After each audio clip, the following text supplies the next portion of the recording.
இது மகிமை நேரம். பிதாவாகிய தேவனாலும் கர்த்தராகிய இயேசு கிறிஸ்துவினாலும் உங்கள் எல்லாருக்கும் கிருபையும் இரக்கமும் சமாதானமும் உண்டாதாக. இந்த நாளின் தியானத்துக்காக நான் எடுத்துக்கொண்ட வேத வசனம் லூக்கா 19ஆம் அதிகாரம் 8வது வசனம். சகையு நின்று கர்த்தரை நோக்கி, ஆண்டவரே, என் ஆஸ்திகளில் பாதியை ஏழைகளுக்கு கொடுக்கிறேன். நான் ஒருவனிடத்தில் எதையாகிலும் அநியாயமாய் வாங்கினது உண்டானால் நாலத்தனையாக திரும்ப செலுத்துகிறேன் என்றான். ஒருவனிடத்தில் எதையாகிலும் நான் அநியாயமாக வாங்கினது உண்டானால் நாலத்தனையாக திரும்ப செலுத்துகிறேன் என்றான். நாம் ரட்சிக்கப்படும் பொழுது நம்முடைய பாவங்களுக்காக நாம் மனஸ்தாபப்படுகிறோம், கர்த்தரிடத்திலே மன்னிப்பு கேட்கிறோம். அந்த இளைய குமாரன் கதையை நாம் வாசிக்கும் பொழுது, அந்த இளைய குமாரன் தன்னுடைய தகப்பனுடைய ஆஸ்திகளை எல்லாம் அழித்து போட்டதற்காக அவன் மனம் வருந்துகிறான். மனம் வருந்தி திரும்ப தன்னுடைய தகப்பனாரிடத்திலே வந்து, தகப்பனே, உமக்கு முன்பாகவும் பரத்துக்கு முன்பாகவும் நான் பாவம் செய்தேன் என்று அறிக்கையிடுகிறான். அதுதான் ரட்சிப்பு. ஏசு கிறிஸ்து சொன்ன முதல் பிரசங்கம் அதுதான், மனம் திரும்புங்கள், பரலோக ராஜ்யம் சமீபித்திருக்கிறது. யோவான் ஸ்நானன் சொன்ன முதல் பிரசங்கமும் அதுதான், மனம் திரும்புங்கள். ஆவிக்குரிய வாழ்க்கையின் தொடக்கமே மனம் திரும்புவதுதான். அதுக்கு பிறகுதான் ஆவிக்குரிய வாழ்க்கையே ஆரம்பமாகிறது. நம்முடைய பாவங்களை பற்றி நாம் மனஸ்தாபமே படாமல், நாம் செய்த தப்புகளுக்காக நாம் மனம் வருந்தவே செய்யாமல் ஒரு ஆவிக்குரிய வாழ்க்கை நாம் வாழ்கிறோம் என்றால் அது பொய்யான ஒரு ஆவிக்குரிய வாழ்க்கை. கர்த்தர் உங்களுடைய ஜெபங்களுக்கு எல்லாம் பதில் தருகிறார் என்பதினால் நீங்கள் அவரோடு ஒரு ஐக்கியம் வைத்திருக்கிறீர்கள் என்று எடுத்துக்கொள்ள முடியாது. இயேசு கிறிஸ்து தன்னுடைய வருகையிலே புறம்பாக்குகிற மனுஷர்கள் அவரிடத்திலே சொல்லுகிறார்கள், ஆண்டவரே, உம்முடைய நாமத்தினாலே பிசாசுகளை துரத்தினோம் அல்லவா, உம்முடைய நாமத்தினாலே தீர்க்க தரிசனம் உரைத்தோம் அல்லவா என்று சொன்ன பொழுது அவர் சொல்லுகிறார், அக்கிரம செய்கைக்காரரே, என்னை விட்டு அகன்று போங்கள். கர்த்தருடைய நாமத்தினால நீங்கள் ஜெபித்து பதிலை பெற்றுக்கொள்ளலாம். இயேசுவின் நாமத்தின் மேன்மை நீங்கள் அறிந்திருக்கலாம், பிசாசுகளை துரத்தலாம். ஆனா அப்படி நீங்கள் துரத்துவதினாலேயும் ஊழியம் செய்கிறதினாலேயும் கர்த்தரோடு நீங்கள் சரியாக இருக்கிறீர்கள், ஒரு நல்ல ஆவிக்குரிய வாழ்க்கை வாழ்கிறீர்கள் என்று கிடையாது. சரியான ஆவிக்குரிய வாழ்க்கை எங்கே தொடங்குகிறது என்றால், நீங்கள் மனம் திரும்பும் பொழுது அந்த ஆவிக்குரிய வாழ்க்கை தொடங்குகிறது. மனம் திரும்பாத பட்சத்தில் நீங்கள் உங்களையே ஏமாற்றி கொண்டிருக்கிறீர்கள் என்று அர்த்தம். இந்த மனம் திரும்புதலுக்கு இன்னும் ஒரு பக்கமும் உண்டு. கர்த்தரிடத்திலே மன்னிப்பு கேட்கிறது மாத்திரமல்ல, நீங்கள் தவறு செய்தவர்களிடத்திலே போய் மன்னிப்பு கேட்கிறது மாத்திரமல்ல, அதை நீங்கள் சரிப்படுத்தவும் வேண்டும். உங்களால் முடிந்த அளவுக்கு நீங்கள் அதை சரிப்படுத்தவும் வேண்டும். இந்த சகையு அதை தான் செய்தார். ஆண்டவரே, நான் யாரிடத்திலேயாவது அநியாயமாய் வாங்கியிருந்தது உண்டானால் நாலத்தனையாக அதை திரும்ப செலுத்துகிறேன் என்றார். வேதத்திலிருந்து ஒரு வசனத்தை நான் உங்களுக்கு வாசிக்கிறேன். மத்தேயு 5ஆம் அதிகாரம் 23வது வசனத்திலே நான் வாசிக்கிறேன். ஆகையால் நீ பலிபீடத்தின் இடத்தில் உன் காணிக்கையை செலுத்த வந்து உன் பேரில் உன் சகோதரனுக்கு குறை உண்டென்று அங்கே நினைவு கூறுவாயாகில், அங்கேதானே பலிபீடத்தின் முன் உன் காணிக்கையை வைத்து விட்டு போய் முன்பு உன் சகோதரனுடைய ஒப்புரவாகி பின்பு வந்து உன் காணிக்கையை செலுத்து. எதிராளி உன்னை நியாயாதிபதியினிடத்தில் ஒப்பு கொடாமலும் நியாயாதிபதி உன்னை சேவகனிடத்தில் ஒப்பு கொடாமலும் நீ சிறைச்சாலையில் வைக்கப்படாமலும் இருக்கும்படியாக நீ உன் எதிராளியோடு வழியில் இருக்கும் போதே சீக்கிரமாய் அவனுடனே நல்மனம் பொருந்தாவிட்டால் நீ ஒரு காசும் குறைவின்றி கொடுத்து தீர்க்க மட்டும் அவிடத்திலிருந்து புறப்பட மாட்டா என்று மெய்யாகவே உனக்கு சொல்லுகிறேன். நான் ஆண்டவரிடத்திலே மன்னிப்பு கேட்டு விட்டேன், அதனால் எல்லாம் சரியாகி விட்டது என்று நீங்கள் எடுக்க முடியாது. உங்கள் எதிராளியோடு நீங்கள் ஒப்புரவாக வேண்டும், நல்மனம் பொருந்த வேண்டும்.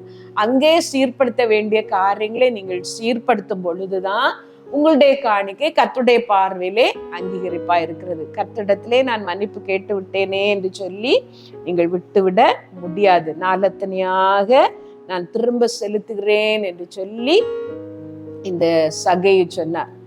நான் அநியாயமாய் வாங்கினதெல்லாம் நான் திரும்ப கொடுக்கிறேன் என்று சொல்லி அவர் சொன்ன பொழுதுதான் கர்த்தர் சொன்னார், இன்றைக்கு இந்த வீட்டுக்கு ரட்சிப்பு வந்தது. இதை கேட்கிற நீங்கள் உங்களுடைய வருமானம் எல்லாம் நியாயமானது தானா என்று யோசித்து பாருங்கள். உங்கள் சம்பாத்தியம் எல்லாம் சரியான சம்பாத்தியம் தானா என்று யோசித்து பாருங்கள். உங்களுக்கு வர வேண்டாததை நீங்கள் எடுத்துக்கொண்டீர்களா என்று உங்களை ஆராய்ந்து பாருங்கள். இந்த வருடம் முழுவதும் நீங்கள் நடந்து கொண்ட விதத்தை ஆலோசித்து பார்ப்பீர்களா, யோசித்து பார்ப்பீர்களா? ஆண்டவரே, நான் அநியாயமாய் வாங்கினது என்னிடத்திலே இருக்கிறதானால் நான் அதை நாளத்தனையாக திரும்ப கொடுக்கிறேன் என்று சொல்லுங்கள்.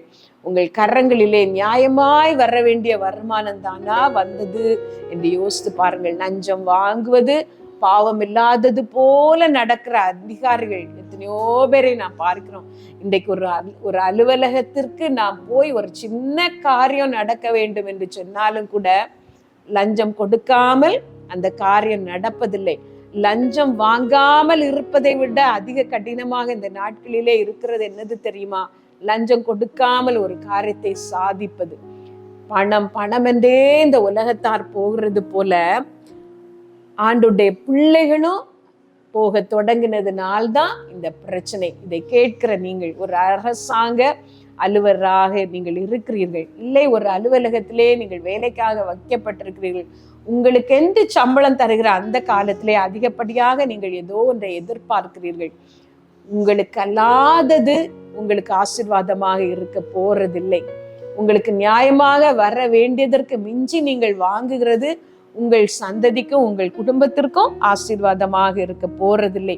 உங்களையே நீங்கள் ஆராய்ந்து பார்ப்பீர்களா? உங்களுக்கு வருகிறதெல்லாம் நியாயமான வருமானம் தானா என்று யோசித்து பார்ப்பீர்களா?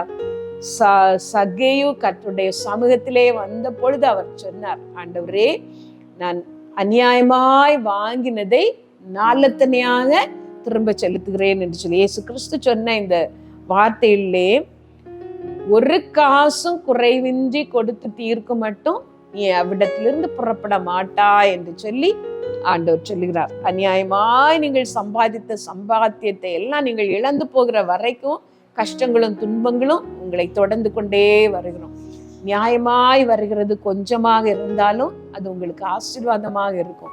உங்கள் சந்ததிக்கு அது ஆசீர்வாதமாக இருக்கும். உங்கள் குடும்பத்திற்கு அது ஆசீர்வாதமாக இருக்கும். ஆகவே கர்த்தருடைய சமூகத்திலே உங்களை தாழ்த்தி என்ன காரியத்தில் எல்லாம் நீங்கள் திரும்ப செலுத்த வேண்டும்.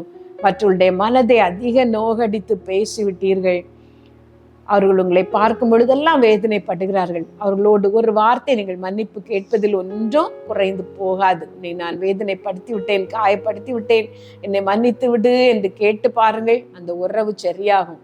உங்கள் மனைவியை நீங்கள் நோகப்படுத்தியிருக்கலாம், உங்கள் கணவருக்கு விரோதமான காரியங்களை நீங்கள் செய்திருக்கலாம், உங்கள் பிள்ளைகளை அநியாயமாக நீங்கள் கஷ்டப்படுத்தி இருக்கலாம், பாகுபாடாக நீங்கள் நடந்து கொண்டிருக்கலாம். மனம் திரும்பி எந்த காரியத்துல எல்லாம் நீங்கள் அநியாயமாய் நடந்து கொண்டீர்கள் என்பதை யோசித்து அதை ஒப்புரவாகி, ஆண்டவரே, என்னை சீர்படுத்த நான் ஒப்பு கொடுக்கிறேன், அதை சரி பண்ண செட்ரைட் பண்ண நான் ஒப்பு கொடுக்கிறேன், எனக்கு உதவி செய்யும் என்று கேளுங்கள்.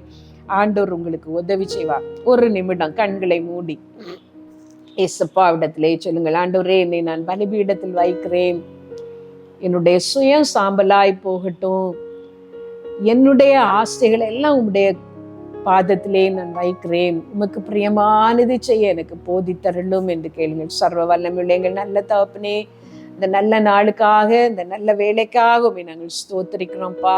இந்த உலகத்திலே நாங்கள் சீர்கட்டாத பாவங்கள் எல்லாம், சரிப்படுத்தாத பாவங்கள் எல்லாம் எங்கள் கணக்கிலே எங்களுக்கு சாபமாக இருக்கும். கர்த்தாவே, இந்த உலக வாழ்க்கையிலே எங்கள் எதிராளியோடு நல்மனம் பொருந்தவும், அந்த பாவங்களிலிருந்தெல்லாம் விடுபடவும் எங்களுக்கு நீர் உதவி செய்யும், எங்களை ஆசீர்வதியும். ஆவியானவர் தொடர்ந்து எங்களோடு கிரியை செய்து இந்த வருஷம் முடிவதற்குள்ளாக ஆண்டவரே நாங்கள் சரிப்படுத்த வேண்டிய காரியங்களை எல்லாம் சரிப்படுத்த எங்களுக்கு உதவி செய்யும். சகல துதியும் கனம் மகிமை உமக்குரியது, அதை உமக்கே செலுத்துகிறோம். இயேசுவின் நாமத்துல ஜெபிக்கிறோம் பிதாவே, ஆமென்.